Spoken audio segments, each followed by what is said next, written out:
उत्तर प्रदेश का मामला सामने आता है। उत्तर प्रदेश सरकार कहीं ना कहीं नाकाम नज़र आती है और जो चुनाव आयोग है सब में बड़ी जो नाकामी एक अदालत होती है, जो चुनाव आयोग है वो कहीं ना कहीं देखता है, सुन के अंधा बन जाता है। और कुछ बात करते हैं उत्तर प्रदेश से लोग आए हुए। सर नमस्कार।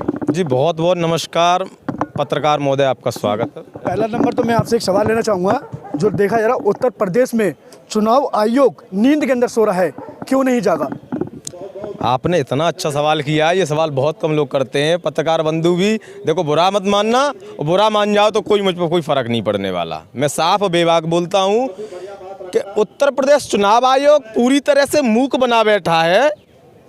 कहीं ना कहीं उसे कैप्चर कर लिया गया, उसे जकड़ लिया गया है। तत्कालीन सरकार ने जकड़ लिया है, सांस नहीं ले पा रहा है और निश्चित तौर से आम जनमानस सांस नहीं ले पाएगा।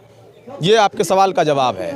जी। जो लगातार देखा गया चुनाव आयोग मतदान डालने के लिए सबका अधिकार होता है, वहाँ मतदान नहीं डालने दिए और जो सरकार बिल्कुल ही अंधी करके एक तरह से बना दिया गया। देखो ऐसा है कि रामपुर में, खतौली में और मैनपुरी में, जहाँ पर ऐसा नहीं है कि मैं किसी भी आम जनमानस को मैं कमज़ोर कह दूं कि ये कमज़ोर थी, वहाँ की जनता कमज़ोर थी, वहाँ की बावली थी, ऐसा नहीं है। रामपुर भी में प्रशासन ने लूटा, मैनपुरी में तमाम कोशिश की 30,000 लोगों को, और जो जनप्रतिनिधि थे जैसे कि ब्लॉक प्रमुख हुए, जिला पंचायत सदस्य हुए, मेरे साथी जिला पंचायत सदस्य थे, मेरे मित्रों को चिन्हित किया, नज़रबंद कर दिया गया। लेकिन जनता को नज़रबंद कोई नहीं कर सकता साहब। वो अड़ गई, पुलिस प्रशासन से डरी नहीं, और वहाँ पर रिकॉर्ड मतों से 2,88,000 से माननीय डिम्पल यादव जी लोकसभा की मेंबर बनी है और रिकॉर्ड तीसरी की है। अब बात आती है रामपुर की। रामपुर में 22 राउंड तक जीतती है समाजवादी पार्टी, और 24वें राउंड पर आकर के एकदम से मतलब मीडिया को, एजेंटों को, जितने भी एजेंट थे समाजवादी पार्टी के, सबको तोड़ दिया जाता है। मारपीट एक अलग होती है, तोड़ना बता रहा हूँ मैं। तोड़ दिया जाता है, वहाँ से भगा दिया जाता है, मीडिया को हड़का दिया जाता है, और वहाँ पर उस चुनाव को प्रशासन जीत लेता है, और भारतीय जनता पार्टी को एक पत्र दे देता है कि ले तू जा भाई, विधायक है। ये होता है रामपुर में।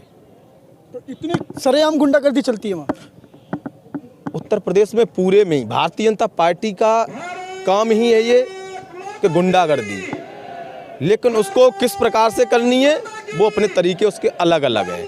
मैं सिर्फ ये कहना चाहता हूँ, मैं ज़्यादा बात नहीं कहूँगा कि समाजवादी पार्टी और भारतीय जनता पार्टी के कांग्रेस ये मैं सिर्फ ये कहना चाहता हूँ कि वहाँ का जितना ज़िले का जो मालिक होता है, ज़िले के मालिक तत्कालीन कलेक्टर साहब थे, कप्तान साहब थे, इनके आंखों के सामने महिलाओं का अत्याचार होता है, मारा पीटा जाता है, घर पर छावनी बना दी जाती है, और छावनी बना करके वोट नहीं डालने दिया जाता है, जो कि लोकतंत्र कहता है कि समता और समतुल्यता में वोट डालने का अधिकार सबको होता है। लेकिन जब वोट नहीं डालने दिया जाता, तब यहाँ पे आकर के आवाज़ बुलंद की जाती है। और आज मैं सभी प्रिय दर्शकों से कहना चाहूँगा, जहाँ तक मेरी आवाज़ जा रही हो, चाहे सिकोहाबाद, फिरोजाबाद, नज़दीकी जनपद और जितने भी रामपुर में मेरे साथियों, इंकलाब नहीं बोलोगे तब तक तुम्हारी सांसों पे भी कब्जा कर लिया जाएगा।